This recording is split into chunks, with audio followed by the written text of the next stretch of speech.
introducing you to someone that I had the intention 5, 6 years ago when he kind of really started blowing up on Instagram, to meet him, to connect with him. And I just kind of put the intention out there. I didn't really take a lot of action on it, just kind of let it organically happen. But the reason I really liked him is when I heard him speak or on his Instagram, a lot of his trainings were trainings I've either done, I've sat through. He came from the same industry as that we're in now. He did it in insurance. It was World Financial Group. So he started as a promoter, distributor, just like each and every one of you. Then got into the ownership. That company is valued at well over $1 billion, like we are. And so it's a privilege for me to introduce you to Ed Mylett. And so hopefully you're going to enjoy this interview, but we will talk to you a little bit later today. We'll see you. Ciao.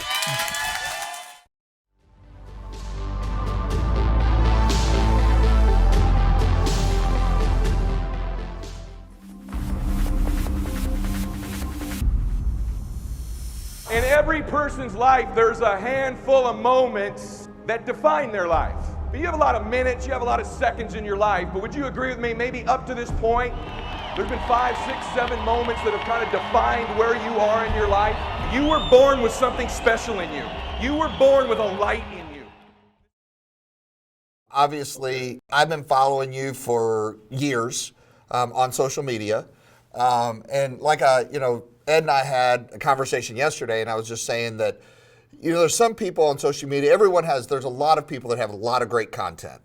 There's a lot of similarities, but personality matters. And I think that every time I heard Ed speak, it's like he was talking to me. I felt like commonality in the heart. Like I felt your heart, and a lot of your background was very similar. And so it's definitely a privilege and pleasure for me to be able to introduce you to our community. Most of them are following you anyway. But I think for me, what's really important and the reason that I'm just super excited is I just wanted to connect with you and get to know you. I know that you have a ton of value to give everyone, but in life, it's about people you meet and experiences that you can have. And so first and foremost, I really am just super excited. That's what they were saying. Are you a little nervous? And I said, yeah, I have butterflies. It's game day. So, but I really do appreciate you doing this, for us and for the entire community. Thank you. I think butterflies, I call them that Friday night feeling. Butterflies are an indicator God's sending your neuro system that something special is about to happen. You get them before a big football game, or, if you're walking down the aisle on your wedding day, you get those butterflies. So butterflies are indications something special is going to happen. And by the way, I don't say this often, you and I both speak a great deal. The more and more I've been reading about the company, so impressed I am with what you all do, the difference you make for people, but also as importantly, the success so many people are having in the company. This is a real opportunity. And so it's an honor and a pleasure to be here with everybody today. Yeah, no, we're super excited. And, I know that you started your entrepreneurial journey a long time ago. I know a little bit about your story, probably more than I'm leading on.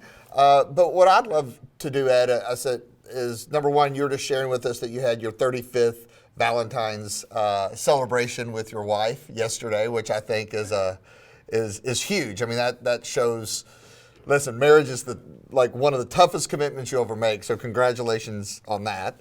But I would love for just our community just to get to know a little bit about you, where you started.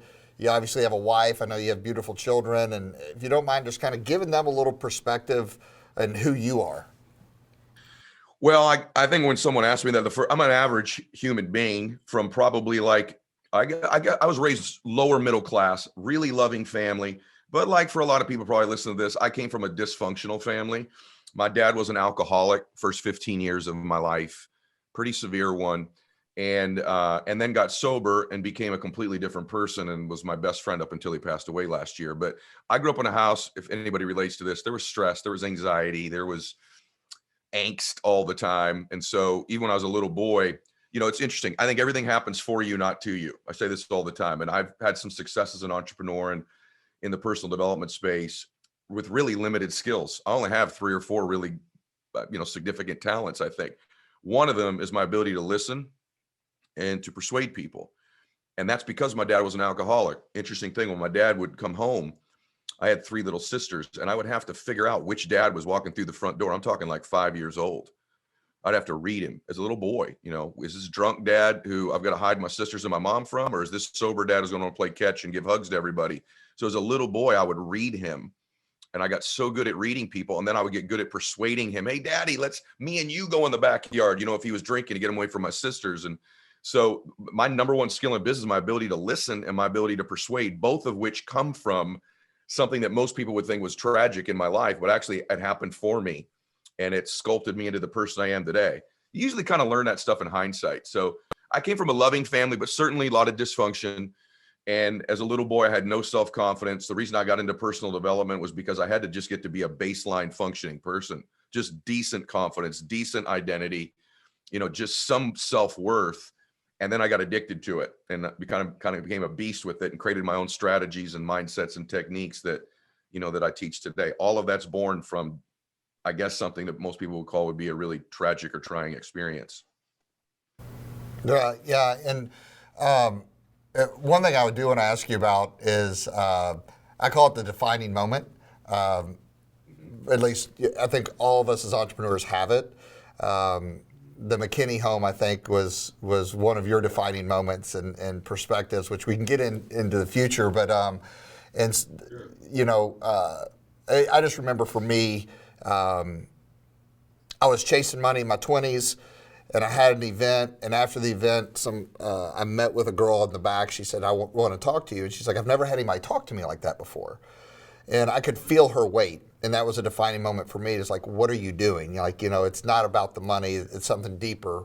And whenever I heard your story about the McKinney home, it just I related my own personal experience to. Yeah, I should just say on that, because it's so important. You don't know. Sometimes these experiences have happened and you don't know they happened until later. And you go, that was defining. Maybe it always doesn't feel like it. For me, just really quickly, because it is important, because it's sort of the premise of my entrepreneur journey. I've come from a family that not only didn't have money, but sort of looked at people with it like they got it through ill-gotten means. Like rich people had to have hurt someone to get their money. It was sort of an unsaid thing in my house. And my dad got sober. First AA meeting, amazing. First AA meeting, comes back, goes, "Hey, I got you a job." I was unemployed, living in the same bedroom I grew up in. And I said, "What's the job?" My dad goes, "You don't get to choose. You're eating out of my fridge. Get your ass down there tomorrow morning to this job." I have no idea what it is. It was an orphanage for boys. And I walked into cottage 8 and my life changed, because I was a selfish person working on my, me and my issues. All of a sudden I've got 10 boys in there, 8, 9, and 10 years old, all of them, that are looking for somebody to love them, to care about them, to believe in them, show them how to live better. Their parents were all incarcerated, had molested them, or were dead. And instantly, I'm not prepared for this, right? I'm not at all.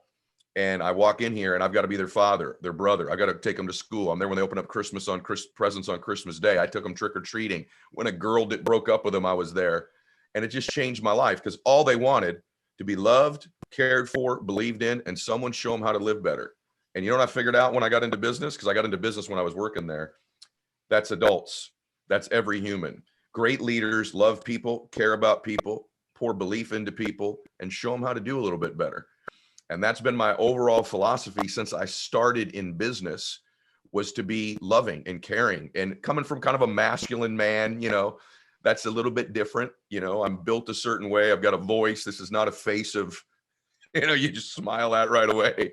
And so I think that contrast sort of surprises people. But my whole business philosophy is love, care, believe in people, and show them how to do better. And that came from the orphanage, which came from my dad's drinking, which came from his sobriety. So it all happened for me. And then if you take a fast forward, like where you are now, I always say this, because probably one of the most common questions I bet you get is like, what books do you read? What books do you recommend? And I always tell people, I was like, look, they're all good. Pick one and apply it. You can read all the books in the world and get an understanding, but if you don't do it, you won't know it.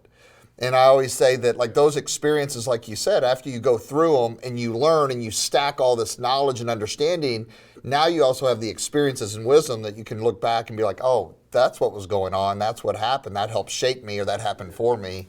And it's super powerful. When I heard that, I think I heard that on one of your podcasts, it triggered me and it resonated with me, because I believe that when someone is outside looking in and they look at Ed Mylett, they see the lifestyle, they see the planes, they see cars, they see notoriety, But I think that if you peel back the onion, the reason that's there is because of the value of giving and caring and sharing, because I don't think you can attract that in which you're not, right? And so that just really resonated with me, and I really love that story. Yeah, and your word experiencing is really profound, because I don't believe you can transfer to somebody that which you're not experiencing. You can't give belief to somebody if you don't truly believe in them. You can't make someone feel love if you truly don't love them or care about them. So for me, it's just a matter of really just being authentic. And, listen, I'm a flawed human being, and I think people root for people that are like them. I'm not perfect. Wasn't born with a silver spoon. I don't have tremendous natural self-confidence. But, I really worked on myself. I'd like to think, if anything, I'm an example that people like you and me can win, can be happy, can be blissful, and also be fulfilled, do work that you love. And, at some point, look at yourself in the mirror and go, hey, man, I'm kind of proud of you, and look like the person looking back at you, because I know what it's like to not even recognize the guy looking at me. And then when I did recognize him, not caring for him very much. And I know now, I'm 50 years old, and most mornings when I look, I'm like, you doing okay, man? I'm proud of you. Keep it up. And that's a cool feeling. 50 years young. I'm 2 years behind you, but I have 49 coming up. But I do. Well, everyone watching this will all say that you look about 12 years younger visually, but that's okay. I can't have everything. So. You do look a lot younger than me. Well, I'll take it. But it's if you don't mind, kind of share with everyone where how your entrepreneur journey has gone, because I think that a lot of times, I know me, sometimes we get caught up in social media, but people don't understand like where it started. They see now, but they don't see the ups and the downs and the journey along the way. They don't see the trials and the tribulations. They don't see you, being broke and just getting married and having more responsibility, but less financial security, and having to figure out, how am I going to freaking pay my electricity bill, right? Yeah, I relate to that. So it's so strange sometimes just to go back to that place, because, I've probably lived more of my life broke than I have rich, if I really stop and think about it, or it's probably pretty close now. But I started in business when I was working at McKinley. I got recruited into an opportunity not that unlike the one you all are involved with. Yours is more modern and pays a lot better and all that stuff. But this type of business model that you're all involved with, I got recruited there. And then it was just all the normal, false start after false start. I think I got to go. And then I didn't. I think I got to go. I got a great recruit. They quit. And then they're like, they enter the witness protection program. I can't even find them. They won't return a call. I was like, why would you tell me you want to do this and 2 weeks later disappear? Some people disappeared 2 hours later. And I'm thinking, why do humans do this? And I started to really get down, and many times I wanted to quit, many times. But my dad tried to quit drinking so many times. And then the last time I was 15, and he said, look, I'm going to do this. I'm going to give this one more try. And that time he got sober and stayed sober for the next 35 years of his life. And when I would quit, when my dad was not drinking, I said, so Daddy, you're not going to ever drink again? And my dad was in a program. He would say, no, I'm not going to drink for one more day. And then I'll get up tomorrow and I'm going to try to not drink for that one more day. And that led me into, I wrote a book about it, I was telling you before, that's coming out in June, called The Power of One More. And even in our businesses, some of you listening to this, just don't quit for today. Just don't quit one more day.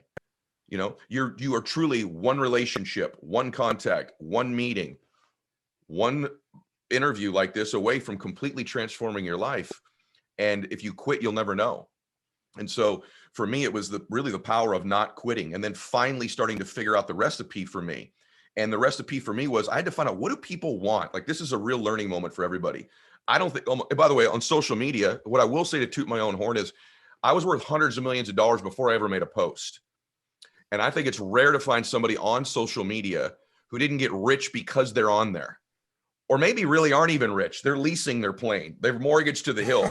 All my homes I own free and clear. The Bible says, owe no man nothing. My jet's free and clear. My island is free and clear. Every single material thing I have is free and clear. I have no debt. And so I was already a real entrepreneur before social media. And I got on there reluctantly. I'm glad that I did, because I've been able to help millions of people since I've done it. But for me, I had to figure out, what do people want? Because I couldn't figure it out. And it sounds very simple, but this is what you're selling, that I was selling, that every business I own, I've got 24 of them right now. What do we really sell? Our product is happiness. And if you can begin to understand that and then reverse engineer what you're really saying, if someone's body's changing, they don't want their body to change. They think they'll be happier if it does. If they have more energy, they don't want more. They think giving more energy will make them happier. If it's making money, it's not the paper dollars. It's they think if they have more money, they'll be happier. The greatest entrepreneurs have learned to connect happiness to what they do.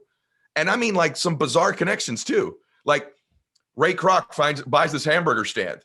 It's cholesterol clogging bad hamburgers, right? They're the largest seller of food in the world. And at one time were the largest holder of real estate in the world. How? Because he wasn't selling food. This guy's got a mascot that's a clown. Oh, it's no relationship to hamburgers whatsoever. His number one meal is called what? A happy meal. He literally called the food happy food, right? And the number one thing they sell in there is Coca-Cola. If you get a Coke, you get a Coke and a what? Smile. Great entrepreneurs link what they do, even if it's not correlated, to happiness, and people flock. What amateur entrepreneurs do, they sell the comp plan. They tell you about the ingredients in the product. They're showing you before and afters all the time, instead of linking all that to happiness. When you link it to happiness, now you build a connection with people. There's this little guy named Steve Jobs. He founded a company with a guy named Steve Wozniak. It's called Apple. Wozniak is one of my dearest friends. He's been to most of my coaching groups. I have him come speak to my team. I always ask him, I said, why'd you name it Apple? He goes, 2 reasons. Number one, A came early in the phone book back in those days when we wanted people to find us. And Steve said, Apple's made him happy. They named their company at something that made him happy. And if you go watch interviews or meetings of Steve Jobs, he'd roll out a new Mac. And instead of telling you about the buttons and the megs and all this stuff no one cares about, nor do they care about the ingredients in any of your products, by the way, he said, isn't she beautiful? Isn't she sexy? Doesn't she make you want to smile? Doesn't this make you happy? Go watch YouTube. He describes a computer as something that will make you happy.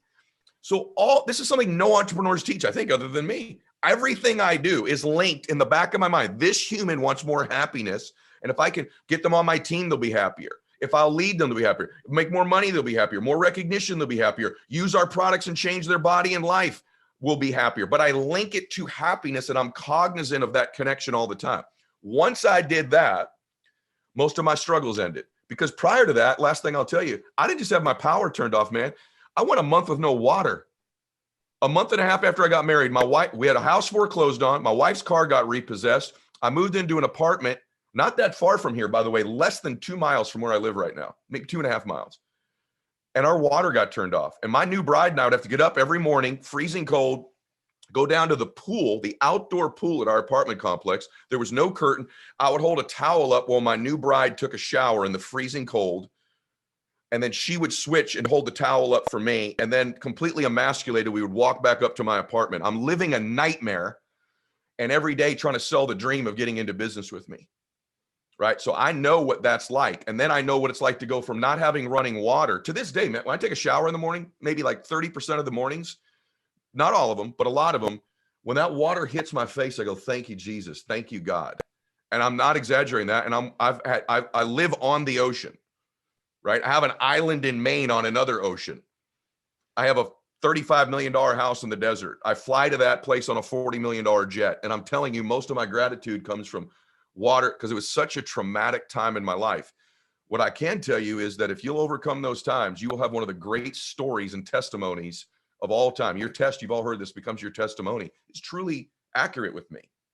And so if you are struggling, if it is a difficult time, just know that when you get to the other side, as great as you think it'll be to win, it's 10 billion times sweeter than you can ever imagine, because of what you've had to overcome to get there. If we're all easy, you'd be like, all right, another steak, another bottle of wine. You know, that's why typically I worry about my children. People that are raised with abundance, sometimes there's just no gratitude because they just have always had it.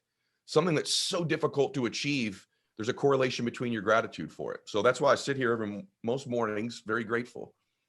Yeah, no, I mean, it's important to keep that humility. I mean, the greater the struggle, the greater the victory, right?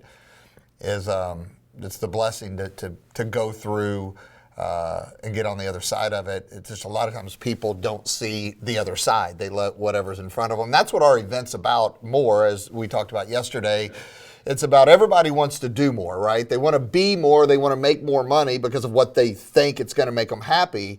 But, I had a mentor of mine tell me a long time ago, he's like, look, if you want to make what those guys make, if you want to live the way that they live, you got to become who they are, like inside. It's about the inside out. It's the inside game. But I know that you're super passionate about self-doubt. You've touched on it a little bit during our conversation. And, one of the things that everyone's going to be going through is an opportunity to really identify what's been holding them back, limiting beliefs. But what's some of your advice on being able to overcome your beliefs? Because it's really just it's funny. I'm getting into social media. I have since we launched Prove It. I was kind of a slow starter, but this month my theme is fear. And it was funny, I think last week you posted something, fear is a liar. So I reposted it just because that's my theme for the month. But that's what we're talking about, during this entire event. Like, what's holding you back? What are your fears? What are your limiting beliefs? So what would your advice be for everyone that's in the audience, kind of going through this process with Joseph McClendon III, which I know you know Joseph?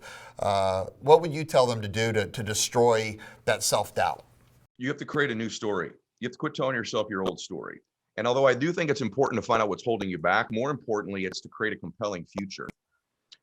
It's important to be aware, hey, this thing is why I'm holding my back. I don't have self-trust, or I have self-doubt, or whatever that might be.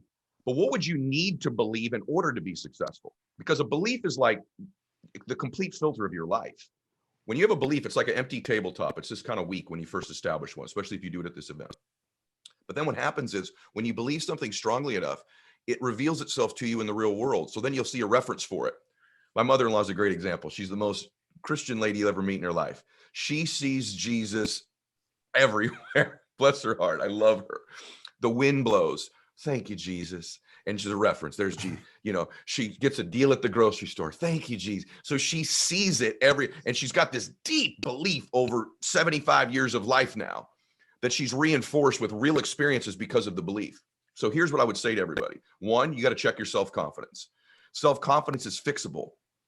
Self-confidence is the process of keeping the promises that you make to yourself. Start with small promises. I'm going to get up at a certain time. I'm serious. I'm going to make my bed. I'm going to make this many contacts. I'm going to put this sort of food in my face every single day. Things you can actually control. When you begin to make lack of self-confidence is lack of self-trust. You've consistently not kept promises you make to yourself. When you begin to keep those promises, small ones, you begin to point your mind at life as a weapon, and you keep the big ones. So you begin to believe that I keep promises I make to myself. If we stripped all your symptoms, what's holding you back? What's holding you back? It's your lack of identity and your lack of self-confidence. Self-confidence is you have not consistently kept the promises you make to yourself, and it's okay. It's called being human. The reason I know you do it is because I did it. We all do it. And then when we make that change and we start having self-integrity, where we say, I do it and you do it, you will find a change. The second thing is your identity, which is different than confidence. Identity is your self-worth. It's the concepts and beliefs that you hold to be the most true about who you are and what you deserve in your life. It is the governor on everything. I can give you the greatest business opportunity in the world, and you will find a way to get what I call your thermostat setting. So stay with me. Your identity is a thermostat of your life. That right there, there's one. It's set at, 75 degrees. Externally, what happens outside does not change the temperature in this room or in your life. So if it's 100 degrees outside, that thermostat kicks the air conditioner on and regulates the room to 75.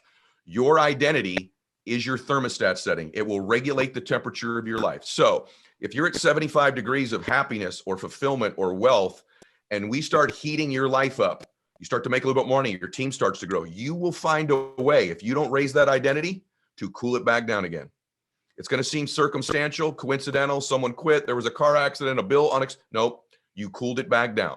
And you do it over and over. I watch it constantly in my coach of professional athletes, politicians, entertainers, the top people. When their results exceed their identity, the air conditioner kicks on eventually. Maybe not the first week or the second week, but over a year or two, they'll find a way to get back.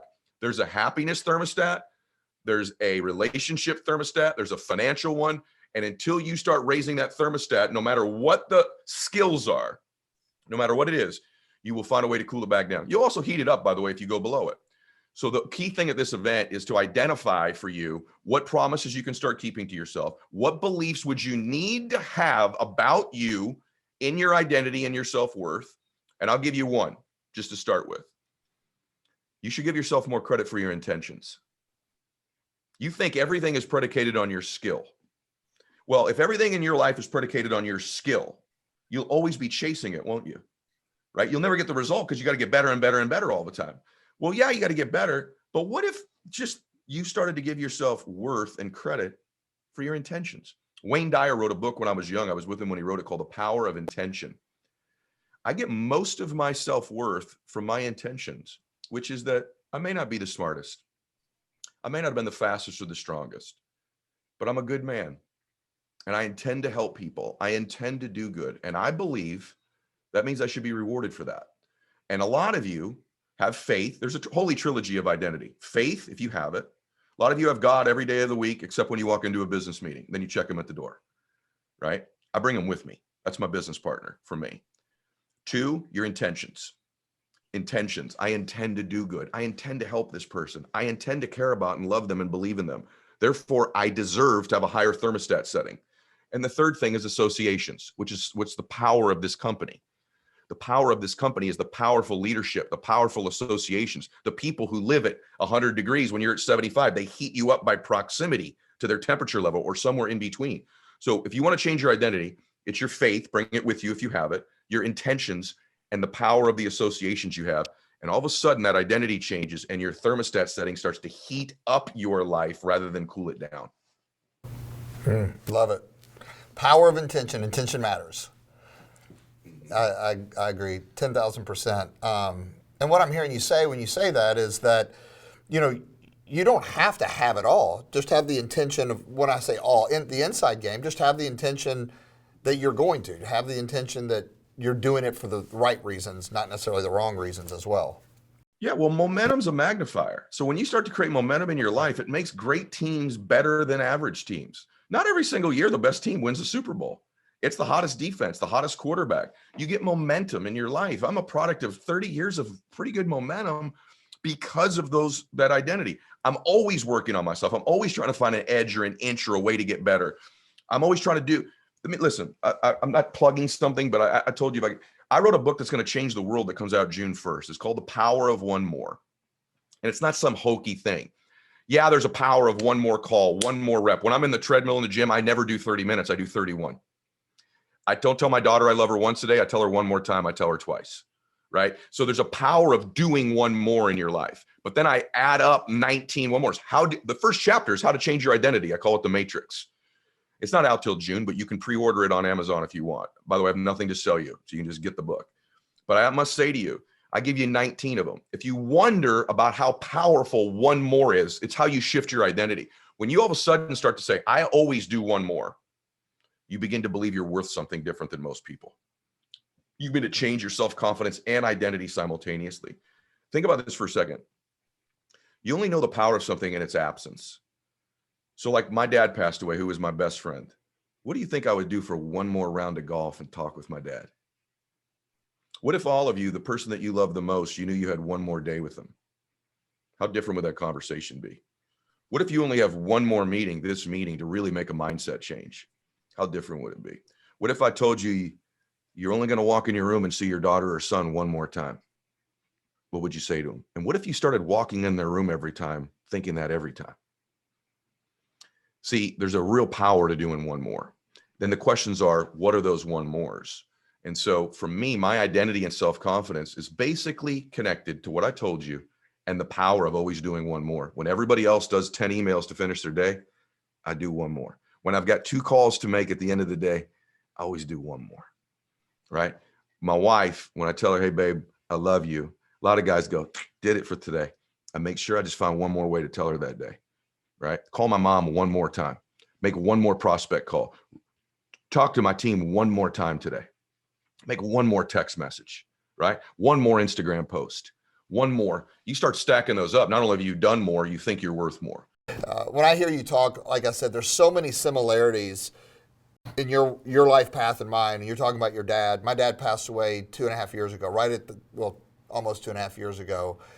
He's my best friend. And, it's funny, whenever we got this product, when you realize what our product does, I'm kind of just talking with you right now. It does more for the brain, even cognition, and we use MCT oil. But my dad had dementia and Alzheimer's, and it started accelerating right when we were developing the product. And I don't believe that was a coincidence. I think it was a God thing, and it made me 10 times more aware. And but I've said that from stage 100 times. Do you all realize what I would give? Like, you take our product, it wouldn't have cured him, but what would I do for one more hour with him?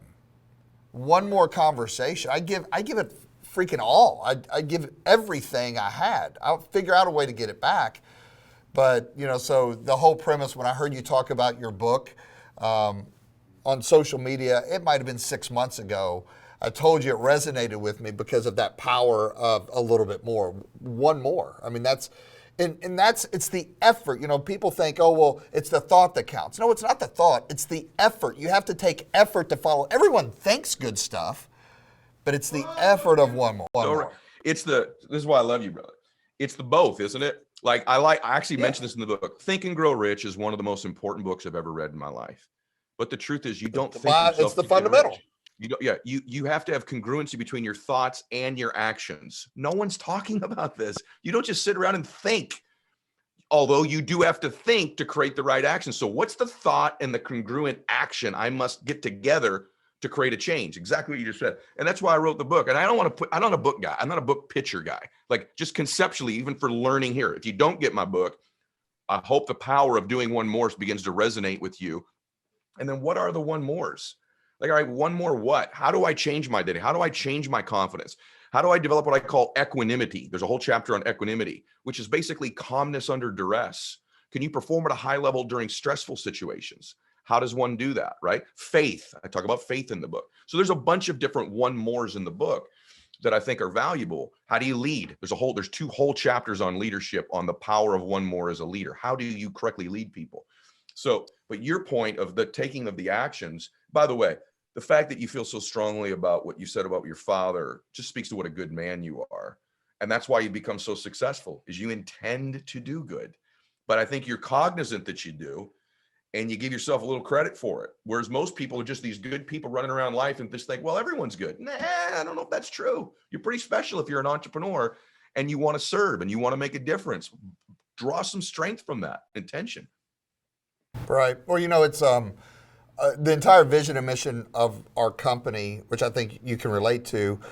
We had the name of the company before we ever knew what we were going to sell. So the vision and mission behind Prove It, a buddy of mine had on a shirt called Prove It. And he's like, let's just start an apparel company. I go, well, what's it mean? He goes, well, your it is your goal or your dream or your calling or your destiny, but to prove it is to demonstrate that it's real. So you want to be a better dad? Prove it, It's a whole one more concept. Hey, you want to get in better shape? Prove it. And prove it starts with one more. That's how you prove it, is just one more. And so the whole vision and mission of the company is just, how can we inspire people to become a better version of themselves? And that was the mission of the company before we ever had a product. And then the mission. I love that. Then it became by introducing products, programs, and technology, because I knew that, my biggest thing with network marketing is how do you tell a story that hasn't been told? Like, when I had my defining moment, I realized network marketing was an opportunity. Not everyone can go out and be Tony Robbins and build an audience like that. It becomes harder and harder. But in network marketing, if you have a story that can be the hook and you can get 10,000 people together, it's not about us selling our product. The greatest gift that we have in our company that I've ever received is people that haven't made $1 million with us. It's the one that left and they went on to be a manager of the restaurant down the street, and they said, you know what? Because of your company and your training, Brian, I'm now the manager. My life has shifted. And I know you've gotten that from your company and what you've done. And so that's why it resonates so much with you. Very, very rare that leaders of companies have that level of insight and understanding. That is one of my favorite things anyone has ever said to me that's interviewed me for a company ever, because I feel very, very much the same way. Meet a guy, hey man, it didn't work out for me there, but I started a roofing company, and man, I'm going back to church and kissing my wife a little bit more than I used to, and I'm a better dad, and and I'm happier. Like, man, the fact that you just said that, it means everything to me. That's wonderful. Wonderful. I love it. Yeah, and that's the greatest compliment we can have as a company. It's what and I think you have that as well. I've met, like we've there's a lot of similar people that we know that's 1 degree of separation. Like I'll tell you stories, and I've met some of these people. One of them came to Australia and was a filmer for us that used to work on your social media staff. This was what, 5 years ago? And I was just asking about you. I think you had the Falcon at the time, so I could relate, and I was looking up to you, and we were just getting our trajectory going. You'd kind of already established it, and I was like, well, what kind of guy is Ed? And he's like, man, but he said that he makes me want to be better. We wouldn't be doing this if I hadn't had that association with Ed. I forgot the guy's names. Nico. I remember Nico. What a nice man. He started working for me. There's power. That guy started working for me for free. Kept messing with me. Hey, I'll come to work for free. Most people aren't willing to put work in early and not get paid. That's why people quit your business. Why they quit my business. There's not enough money. How come I'm not making any money right away? That kid came to work for me for free and proved himself. And because he was good, I eventually said, you know what? You should be rewarded. And his compensation grew. Then he met all these other influencers because he was recording my show. Then he left and started his own business. Then I'm finding out he's in Australia with you, and I see him surfing in Indonesia sometimes, but the principle with that young man, it's worth saying on the show, is he was willing to do a lot of work for very little money. Most successful entrepreneurs understand that entrepreneurship is a ton of work with the worst compensation package in the world initially sometimes, and then very little work with the greatest compensation package on the back end if you build a team. And I know one of the powers of what you guys do that I love the most is you don't even have to build a team to make a lot of money. That so many of the folks here have clients. They're just client driven and make lots. I have 1,000 clients, right? That's one challenge I would give to everybody listening to this. Like, yeah, recruit and build a team, but how many clients are you getting? How many people are you directly helping, right? Like, that's one of the powers of your model that is also unique, is the client driven aspect of it. Most network marketing companies are completely predicated on always internal consumption. And quite frankly, the reason for that is the products aren't very good. The products can't hold their own in the marketplace outside of internally being consumed. And the fact is, in your company, they should be internally consumed because it's part of the model and they should use it. But the products stand on their own merits outside of internal consumption. And I would just challenge everybody here. You ought to have a ton of clients in addition to just your recruiting. Yep. And you give value. You don't sell price, you sell value. And, something that I heard, I will be transparent. I have a really good friend that he was in Amway for years and years. He's one of the best storytellers you ever hear. And so I was telling him about talking to you yesterday and excited about connecting with you today. And he's like, "Oh man, you got to listen to this. Because I haven't listened to all your podcasts. I bits and pieces." And he's like, "You got to listen to it." And I listened to one today. I'm not gonna let the cat out of the bag, but you have to tell this story before we get off But there was one thing that you said in it. First of all, the story was hilarious. That's why he wanted me to, because I'm a story guy as well. But the takeaway, which I'm not going to give the main takeaway, but you said, you get what you tolerate in life, and ultimately, life is worth fighting for. And you told the story of Spaghetti Eddie. Yeah, Ray and Eddie Spaghetti. Yeah, you want me to tell him that? Oh, you have to. I mean, listen, it gave me. I laughed out loud. Actually, in the one that's on YouTube, I get our one of the things wrong that I'll fix here, but because my mom's corrected me. But so I'm a little boy. My dad's a dude. I don't know if you have a dad that I just call a dude, but it's funny. This is funny. Last night, my wife and I are at dinner for Valentine's Day, and we start talking about my dad and her dad. And I said, she knows this. I said, I've seen my dad more than 40 physical fights. Like, my dad's a dude. I mean, like, I'm not exaggerating this. 40 physical fights when he was drinking. And I said, I've been afraid of 2 people I've met. I've interviewed Chuck Liddell. I've worked with a lot of UFC guys one-on-one, them, their mental coach, football guys. I said, I've been afraid of 2 people in my life. 1, Mike Tyson, and 2, my dad. And I don't know which one I was more afraid of, right? But these are the 2 guys. So my dad was big on, like, you need to be a man. So we live next door. Everyone was teasing me all the time, calling me Eddie Spaghetti. Eddie Spaghetti, your meatballs are ready. They would say this to me all the time, right? And I hated that crap. And my dad's name's Ed also. My grandfather's name's Ed. I'm like, why did you guys curse me with this damn Spaghetti name? I didn't give that curse to my son. It's his middle name. Anyway, I think you're talking about this story. Is it Ray next door? Is that the story you're talking about? Oh, yeah, that's Ray. So my dad, this former prisoner lived next door to us, and the houses were set up where, like, our porches were right by each other, the staircase on the side of our house. So I was over at little Ray's house, and he beat me up pretty good, kicked my butt. And I came running home crying. which is like 30 feet from their front door. His dad was Big Ray. My dad was Big Ed. Imagine this, Big Ed and Eddie Spaghetti and Big Ray and Ray Ray right next door to each other. Long story short, I come home crying. I come into the kitchen. Mom's like, oh my gosh, what are they? They're criminals. They're horrible people. They should be back in jail. What are they raising this child?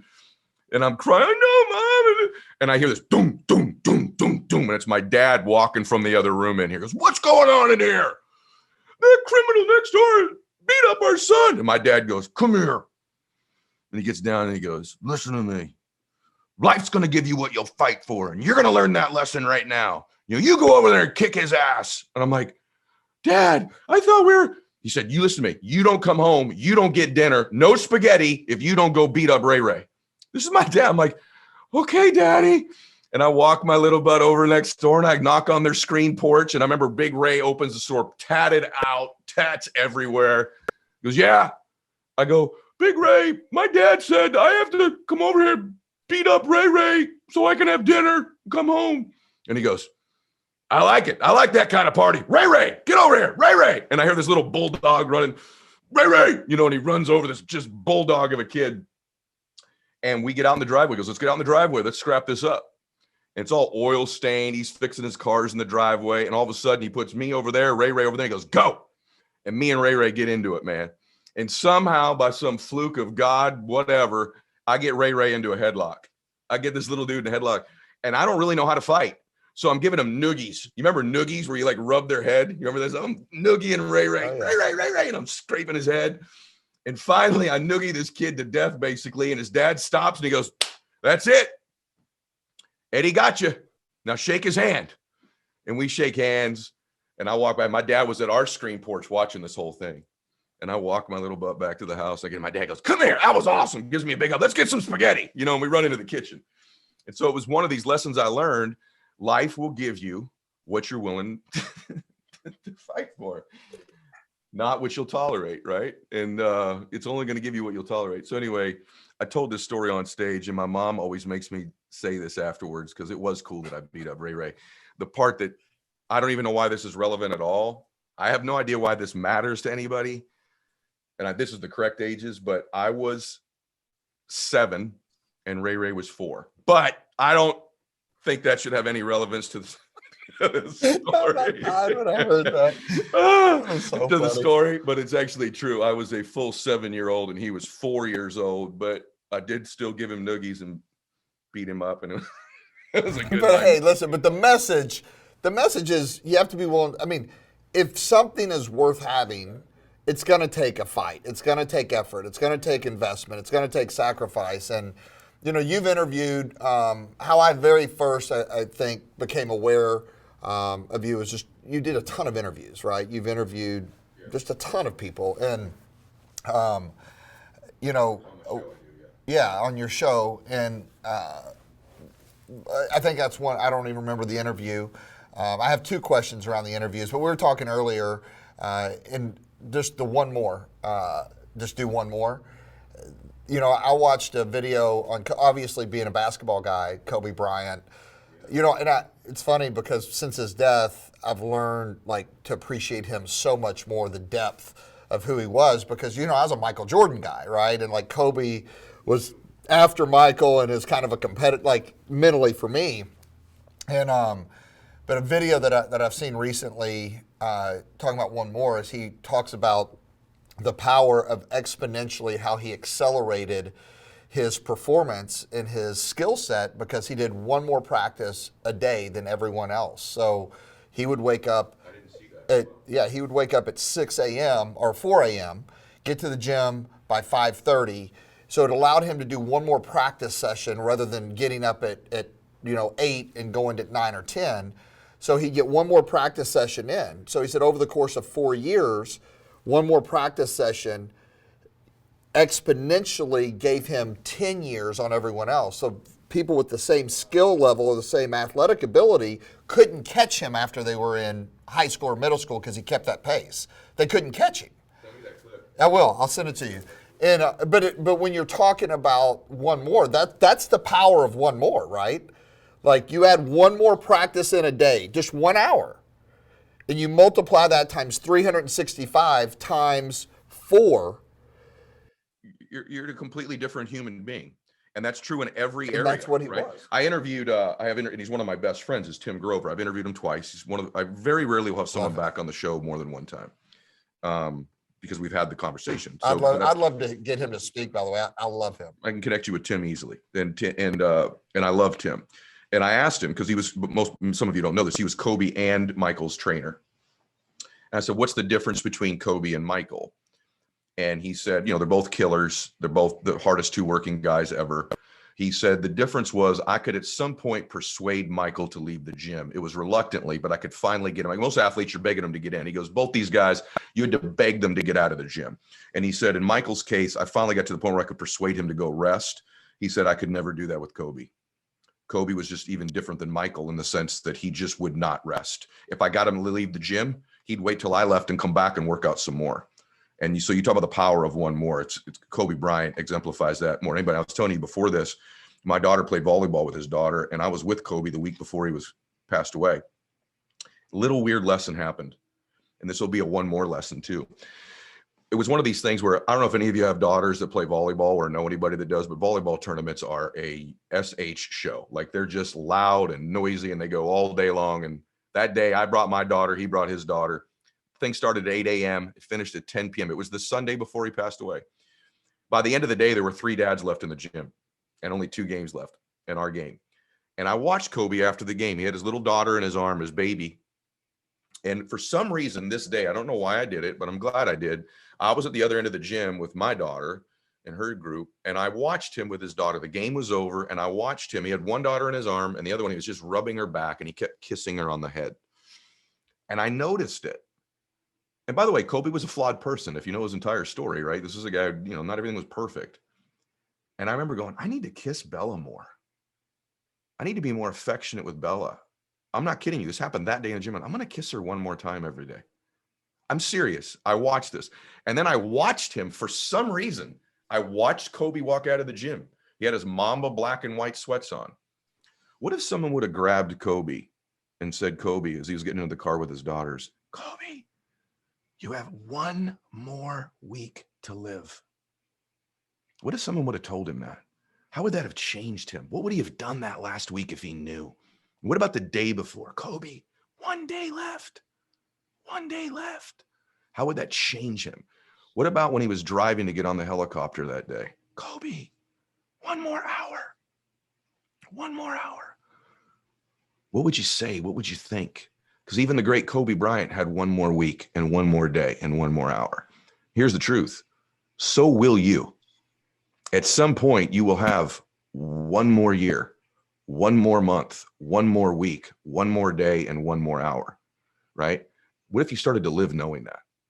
What if you started to live knowing? A buddy of mine said to me the other day, his brother's got stage 4 cancer. He goes, man, how would you live if you knew you only had 6 months left? I said, well, I don't know I only have 6 months, bro, but I know I only have something left. So I actually think the contemplation of the end of your life is really healthy to be in the present now. When you set goals, everybody always says, begin with the end in mind. That's how life should be. You should begin with the end of your life in mind and then work your way backwards. You'll be more present, more grateful, more focused, more loving. Because for me, when you die, I'm a Christian. I want to go to heaven. Really what I'm looking for is God goes, hey man, well done, good and faithful servant. Come on in here. But I have this hallucination that he's going to introduce me to the man he made me to be. Listen, everybody. I think you're going to get introduced to the woman you could have been or should have been, the one he made you to be. To me, heaven, as I meet that man I was capable of becoming, had the experiences, the memories, the contribution, the moments, the emotions, right? That person I was born to be, I meet him and we're identical twins. I caught him. To me, that's heaven. To say, I was chasing you, man. And I look back and go, you caught me, brother. You did it. You became the man you were born to be. You were capable of being the man God made you to be. You caught me. To me, that's heaven. Hell, as I meet that man or you meet that woman you were capable of becoming, the emotions, the memories, the moments of your life, and you're total strangers. To me, that's hell. So I contemplate the end of my life and I try to live every day like I'm chasing that dude. And that kind of gives me the barometer of the decisions I make, the choices I make, what I do and don't do, is I'm trying to catch that dude I was born to be, that God made me to be. Because to me, that's heaven. And I just encourage you that 1 more, really think this through. and I'm not promoting the book. It's the best book I've ever read, and I wrote it, and it'll be out in June. And it's be out in June. And the reason is because no one talks about this stuff other than you and me right now. I'm going to be a little bit assumptive, if that's okay. But you probably wouldn't have been as powerful if you would have written it 10 years ago. I mean, because your life has shifted. Like the awareness that you have, like, and everyone that's watching this or they're in the audience, you know, awareness is a crazy thing, because once we have awareness and we see the light and we have perspective, you can never go back. So like you talked about your dad's death, I talked about my dad's death. Like at our age of 50, we look at life different than when we were 26 and we're going to tear up the world. And if some of these young bucks, it's like I used to always say, well, what do they as old farts know? I have energy. But until you have experience, it's the old bull and the young bull on top of the hill, right? So if someone watching this just will listen to what he just said, he's not saying that because he's trying to be a guru. He's not saying that because he's trying to talk at you. He's saying that this is his fucking life, and he's sharing it with you that, man, he wouldn't have had this perspective. I don't think you would have had it. You're one of the best. You're one of the best that I've ever done this with, because that's 1,000,000% right, bro. Like, it's 1,000,000% right. And I held my dad's hand for his one more breath. I was with him for one more hour. I was literally with him. And you're so right. It's not just my dad's death. I have proof of concept now at 50 that I didn't have at 25. All the athletes I've worked with, all the entertainers, myself, my own life, the businesses I built and sold, I have proof of concept of the things that I believe, that I know. The other thing that's happened as I've gotten older, this sounds reverse, maybe backwards, I'm more aware I really don't know very much. And that may sound weird, but I'm much more aware of all the stuff I don't know. I thought I knew a lot at 25. I really thought I knew a lot at 30. Now that I'm 50, I realize I don't really know that much. And the reason I wrote the book was, I'm not kidding you. I told my son, Max, he goes, Daddy, what are you going to write about? I said, I need to think about it. And I said, Max, I need to figure out what I actually do know. What do I actually know? And then I'll write just about that. And I told my son, who was 17 when I started writing the book, I said, Daddy doesn't really know that much. There's a lot I don't know. There's a lot I'll never know. But I've learned a few things by the time I'm 50. These few things I know, right? And the humility of knowing I don't know that much causes me to believe even stronger in the things that I do know, ironically. And that's why I did it. So you're 100% right. I have a different set of experiences. And the more I'm with me every day after 50 years of being with me, the more I'm so grateful to have the opportunity to still learn from other people. Just share an experience like this with you, bro. I mean, when we signed this contract, I had no idea I was going to meet a kindred spirit, a guy that thinks like I think, that we could bounce ideas off of each other, that pulls things out of me I've forgotten I knew, right? Hopefully vice versa. And so, yeah, I'm aware of what I don't know and grateful for the things I do. Yeah, no, I feel that. I resonate a lot. And, you know, you said something a second ago that I just kind of smiled. You know, you're talking about all your successes, but also, and I kind of close with this. I know we've talked a long time, but it's also all the failures, right? You know, even the failures like, you know, being a dad, like, oh man, I wish I could have handled that. But you gain awareness from the missteps, you know, and I mentioned this earlier, that Prove It wouldn't be here if I hadn't gone through you know, I thought I was hitting the biggest home run of my life, cocky, like, you know, and it was the biggest financial, but, you know, a lot of people don't talk about this. You have to be careful of what you ask for, because success has weight. There's a weight to winning. And if you're not ready for it, success will freaking crush you to the ground. And your book, you, and what you're doing and giving back, I just want to say I honor it. Obviously, I connected with you years ago before I've ever met you, because I felt your heart and that spirit. You know, and there's a lot of great people out there that are putting content out that other people can relate to. But I just wanted you to maybe comment on the process that people are in right now, whether it's an up or down, a peak, a valley, the highs, the lows. It's giving them the strength, the muscle, the awareness, or what you said, the equanimity to be able to handle the success when it comes. And if they don't go one more minute, if they don't go one more day, if they don't do that, they're never going to get that success, because that process is forging their ability to carry the weight of their success. And that's what, to me, the one more concept is about. The just do one more. You get this stuff so deeply. The only thing I would finish by saying to everybody is I just remind you of something that you should know, but if you don't, or you just need a friend to tell you, you were born to do something great with your life.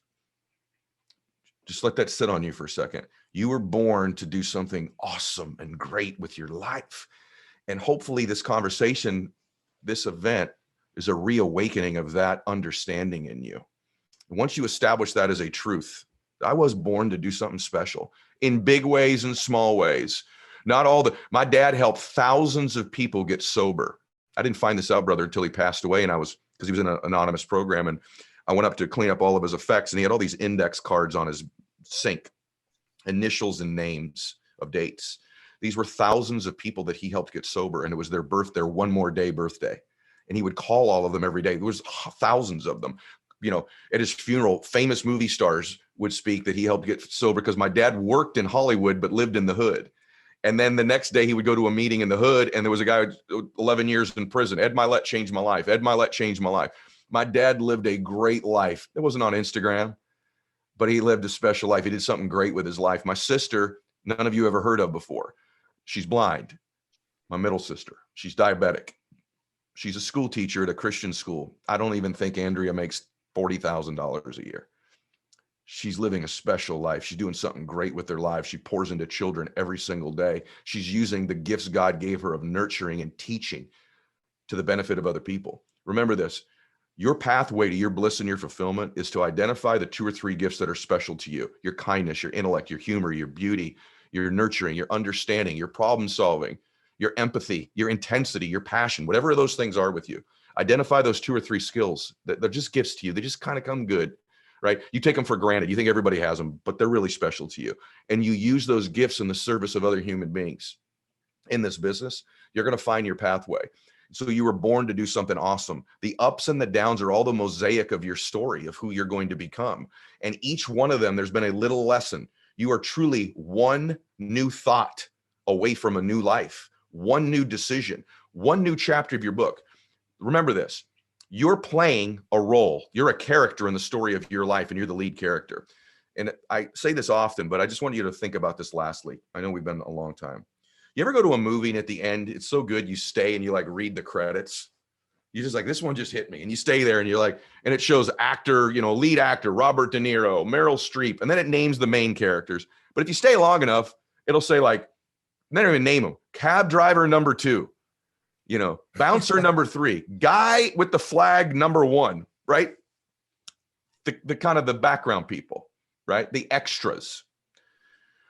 Too many people turn their life over to the thoughts and opinions of the extras and not the main characters. And they worry about what people are going to think. I don't want to embarrass myself. I don't want to make a mistake. These people are extras in your life. Focus on the lead characters, which starts with you. And at any moment, you could decide, I'm flipping the page. I'm going to write a new chapter. This is who I am now. I'm a little more confident. I'm a little more bold. I'm a little more passionate. I'm a little bit more focused.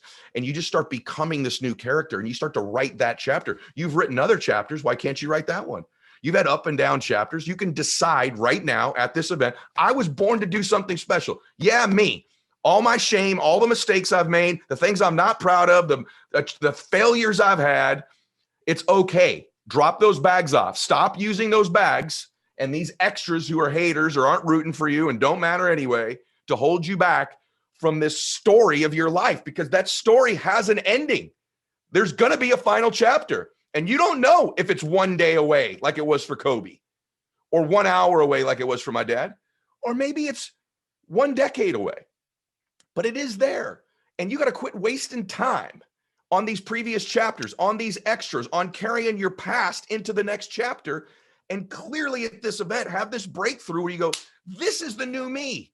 And I'm going to start walking, talking, thinking, and acting like this person. And dang it, that belief, I'm going to go find those references for, like Mylett's mother-in-law does. And I'm going to find that recruit. I'm going to find that client. I'm going to find that experience. I'm going to find that emotion. And then you build the table of a belief that is so solid with all these legs under it. You're a new person. And so I would challenge you to write that chapter, decide to be that new character. You'll be surprised at the power of that one more decision you make right now, stacked up with all the other one mores you're fixing to do afterwards. So that's what I would say. I love it. I love it. And I first of all, want to thank you for you gave us all a gift today, in really in honoring your family and your sister and your dad. I just hear the love in you, and I think that's special. You hear a lot of people talk, and we can all posture and present, but I love hearing things that are close to your heart, and those examples, I can relate to them in a big, big way. And like you said, everybody that's watching this, your presence matters too. Like you're an example for someone. You might not know it, but you are. And presence matters, people matter, and I think everybody wants to feel needed and known, and you've done that for so many people. I just want to tell you, we appreciate your time with us, because like you said, you could have given it to anybody today, but you chose to give it with us, so I really do appreciate it. I'm more grateful than even I knew I would be to spend this time with you, brother. Thank you, and thank you to everybody out there. Anything I can ever do for any of you, I'm here to help you. Well, what we want to do is invite you to when we have a live event so we can feel the energy together and maybe rock the house a little bit. So when we have a live event, we'd love to maybe possibly get you on the schedule if it mirrors up. I'll do anything I can to be there. If it works, I will be there. I'd love to. Because, hey, here's the thing. Winning is a little bit mental, but it's a lot environmental. And you guys have a killer environment here that is wonderful, and I'd love to be a part of it. So anything I can do to be there, I will be. That's awesome. Well, I appreciate it, and I think that's a wrap.